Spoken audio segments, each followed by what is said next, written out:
We have another super exciting fireside chat. This time we actually took the liberty to, after a long day, we said, okay, our voices are almost dying down, so we'll just have these guys interview each other.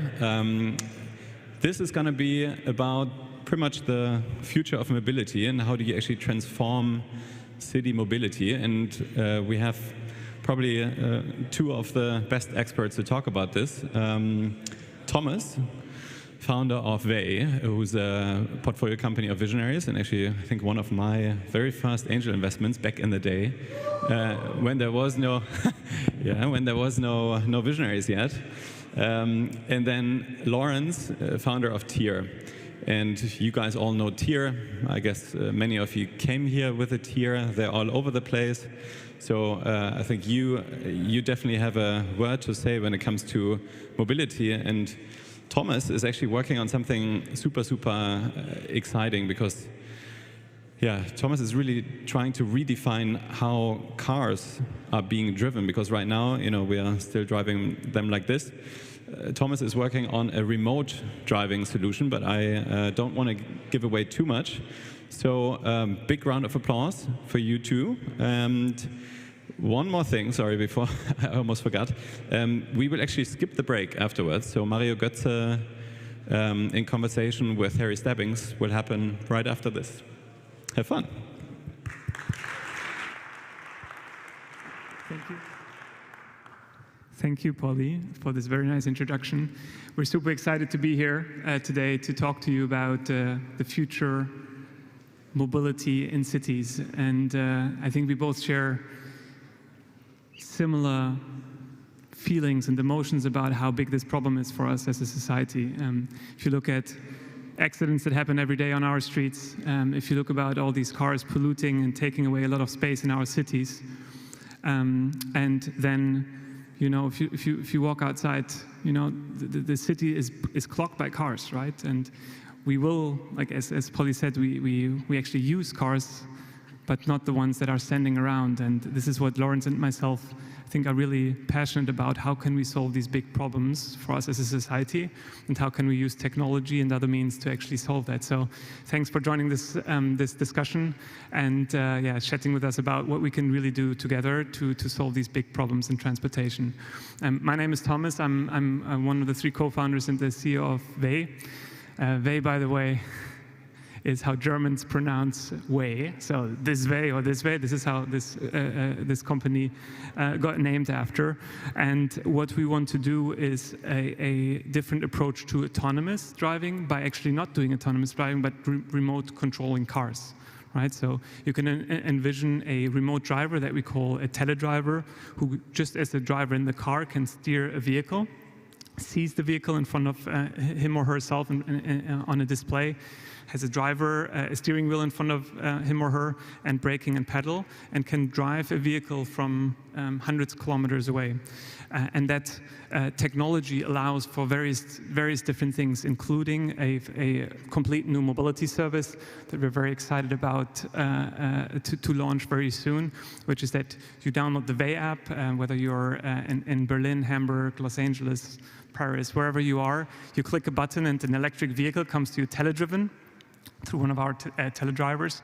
Then the customer gets behind the steering wheel and the teledriver teleports somewhere else and does something else. You get to the destination, so the customer drives him or herself to the destination in front of the airport, exactly the gate in front of the office, and then just gets out. And then another teledriver comes back and parks the vehicle for you. So for you as a customer, it's a door-to-door mobility solution with electric vehicles that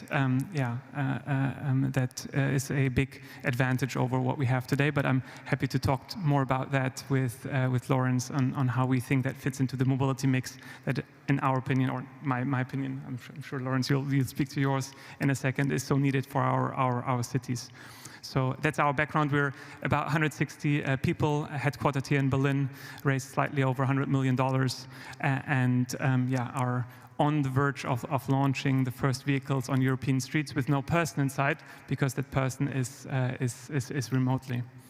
So great to be here. Lawrence, what do you do? Thank you, Thomas. So my name is Lawrence. I'm the co-founder and CEO of Tier Mobility. My background is I've always been an entrepreneur. I always cared about the environment. Started taking returns of my dad's warehouse when I was 9. Then I built a company called Rebuy. You might know about it. And after that, I was building Tier. This is about 4 years ago. We're now 4,000 people in 500 cities with over 300,000 vehicles. And our mission is to change mobility for good. That means we want to change the way that people move in cities. So some key facts about urban mobility. 2021, last year, 23,000 kids got hit by a car in Germany only. It's the main contributor of air pollution in our cities. And the third point is that we are looking at a 25% of CO2 emissions in our cities caused by cars. So it's a massive, massive opportunity, but also it's a transformation that we as sustainable mobility companies need to go through. And today, it's the first time that I'm also interviewing, and you're interviewing me. So I'll try to make it a bit interactive. So, Thomas, if you look at transformation in this industry of mobility, I came to the conclusion that there are 3 things that need to happen pretty much at the same time. The first one is you need to have innovation. You need to have innovation like Thomas is building. That's groundbreaking technology. Second, you need education. You need to educate customers. You need to win them. You need to educate the society about the opportunity to use a car while nobody's in there. And the third one is regulation. So if the regulators don't give us the chance to operate in a city or use your technology, then there is no business. So from innovation, education, and regulation, what is for you the biggest challenge that you have been come across the last 4 years? It's a great question. First of all, I don't know if anyone noticed, I just wanted to point out one fact that I always find interesting because somehow it gets not discussed that much, which is pollution. I just want to double check because you said this in a few sentences, or like in one side sentence, that pollution is such a big problem as a health problem in our cities, and I still find it interesting for me personally, and I'm not sure if people are aware how many people die actually of pollutions because we use petrol cars, right, in metropolitan areas, and 7 million. It's really per year. It's insane. It's more than car crashes, and like people when people talk about sustainability and safety on hitting people forget about pollution, right? Local pollution, one has to say. And I just wanted to point out, because you just mentioned the side sentence, I always find it very interesting to remind myself of that. So to your question, what do I think is most challenging? I think for us as a company, we've went through quite some different parts, and what we're building is deep tech, but also a mobility service that then has to get launched for the first time on public streets where we need a regulatory support. So for us, it's actually, I would say, one and 3 together, because building a technology company is obviously challenging, super exciting. Like what we're building hasn't been done before, right? There's no university classes. You can do that for autonomous driving. You can do that, right? But teledriving, right, with all the network stack, the safety mechanisms, maybe assisted teledriving. It's not like a copycat like scooter companies, right? It's not. It is not. And so that's super exciting, right? And I feel fortunate to together with my great team to really work on that. But that can also be challenging, right? Every time I talk to inspiring entrepreneurs or people who want to join early stage startup, which I would highly recommend doing, right? Because you can learn so much and it's very exciting. But the challenge is that if you work on deep tech, is that when do you get to the next, the next thing, and how do you as a company work around setting the right goals for you as a company to achieve and keep the momentum up, and then also deal with failures or risks that you haven't foreseen because you don't know, right? And so that's been something I would definitely say is a challenge for every deep tech company, right? We've been dealing this with trying to set milestones as close as possible or celebrating the things that we achieved. But as we started and continuing today and also for the foreseeable future, there's always going to be the challenges that I think we face as a deep tech company, because there's just many things you don't know, right? So how we try to do that is always see what's the vision, what's the goal, but what can we do in the next, like 2 or 3 months? And that's just something, that you should be aware of, I think, if you build a deep tech company. The other part is regulatory. I'm curious to hear your thoughts on that too. But it's figuring out here in Germany as well as elsewhere, how do you get actually something new on the streets without actually knowing the framework? I don't know how much money and time we spent first paying external lawyers, then internal lawyers, trying how this works here, at least in Europe, or in Germany, and then doing this with 7 other launch markets, and then now really focusing on Germany, because it turned out that actually this is from a regulatory perspective, not prohibited, but just figuring out the jungle on with whom to talk, and then as we go through that, in the end, yet still being a difference. So regulatory challenges are definitely something on our mind, which how we try to overcome this, and I would recommend this to every entrepreneur in the room or startup, is that you always have to have multiple paths, right? So meaning that we don't just bet on one, but we analyze multiple launch markets, launch states and cities, and then pushing them forward in parallel. And this just adds to all the complexity that you already have as a deep tech company, which is quite a bit. So these would be, the main 2 parts. What about you? Yeah, I think everything what you said, I can agree. You're building much more sophisticated tech than we do. We do a lot more operations, so a couple of millions of rides per every week. But I think what we both share is this transformational approach where we have to convince the regulators. So we are in 500 cities, and yes, you have a playbook, and yes, I have never imagined that I'm going to have a public policy team. So we started the company, and we didn't have anyone in public policy. Now we have a chief public policy officer, and we have 50 people in public policy, and we have 15 agencies and lobbyists and lawyers and whatever. And I'm spending a lot of time with mayors and representatives of cities. And I think what you probably agree is that it's really hard. It's really hard to convince cities for a new technology, to be brave, to follow the overall instinct that we should have to really overcome the transformation beyond cars in this sector, to go to new modes of transport, to have less accidents, to have better air, to have less emissions. And that curiosity that we have and that innovation is sometimes for them mind-blowing. They, on the positive negative side, sometimes say, oh, this is great, this is awesome, I couldn't believe that this really works, etc. But then they have fear.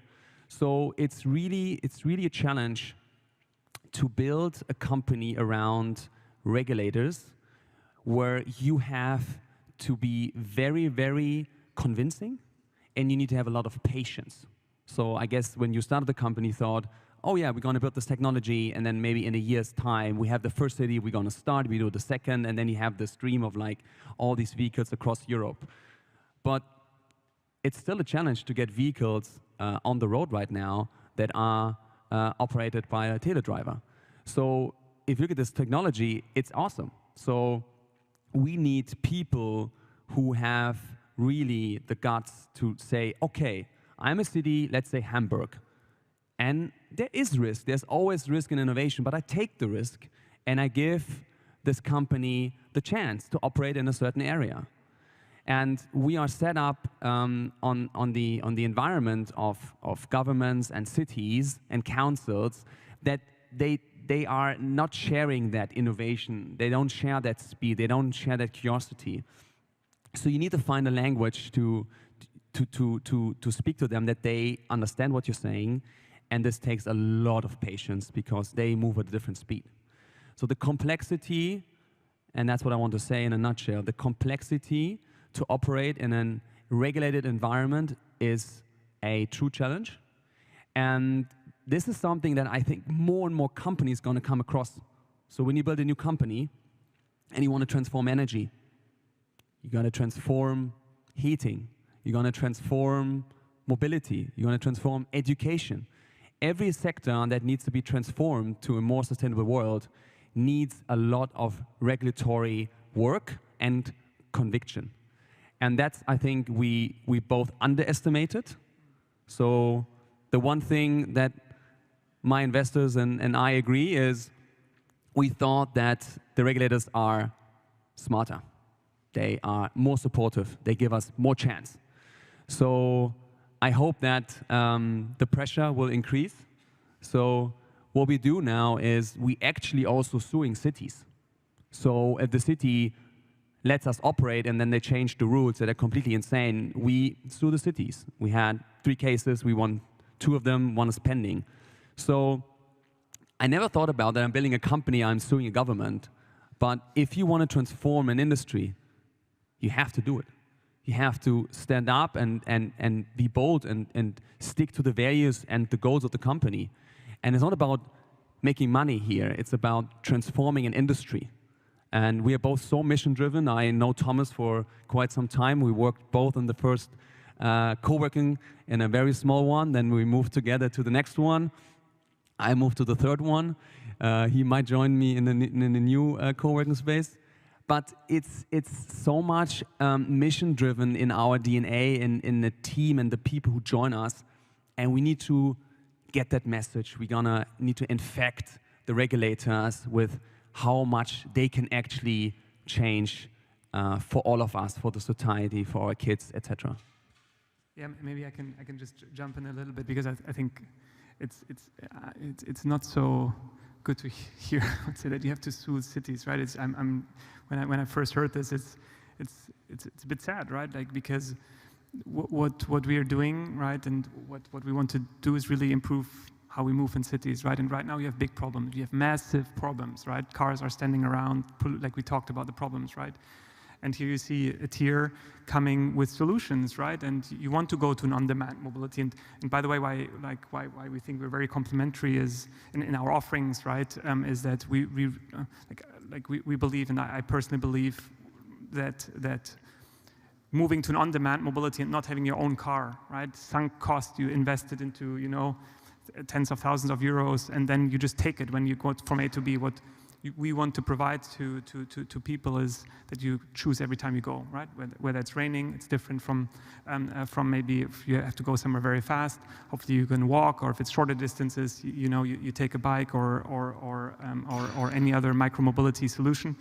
And this is all great, right? It makes a lot of sense. And at the same time, you somehow have to convince cities, which, by the way, there's also, it sounds like that you ran into some challenges with cities, right? I have to say that for us, for the ones that we work with, and also one of the reasons why we chose them, they're very, very open, right? And they want it, right? Somehow I feel we are losing, we have to do it together, right? And somehow get through the system on really making it work, because sometimes it's unclear who decides what and why, and then some new players come in and so forth. So I would encourage everyone, if you, like, it's in a good example, like we're facing many other challenges. And by the way, I also love the Tomorrow One Fund that Polly and the others announced, right, on investing in deep tech and new technology solutions. Don't underestimate, right? If you do that even though it makes sense, right, that you invest enough time to educate the entire chain, do maybe different things in parallel, but really doing it, right? Because that's what really in the end then shows how it really works in maybe an environment that's not super well regulated. The other thing that I wanted to also encourage everyone, right, if you look into different spaces, we talk about mobility. I think something that is super exciting to go into is exactly this space, regulatory, right? There's a lot of innovation, I think, to be done maybe with cities, with governments. It's probably maybe not the most straightforward, and you can just do something, right? But the impact is bigger than anything else. Exactly, right? Like, so I think that's also an interesting part to think about, where can innovation happen for us in the future. There's so many great NGOs who work on different sectors. So founding something should not always be a company. It could also be an NGO that helps to pave the way to, let's say, a more sustainable nutrition or farming. I mean, there's so many industries we have to convert. So I think the next generation will be much more conscious about the world because they're gonna live longer in this planet than the old generation. So I think we both hope, that we need to have more people tackling all the deep challenges we have to transform the world to a more sustainable planet. Awesome. Well, thanks everyone for taking time and listening to our discussions. Thank you.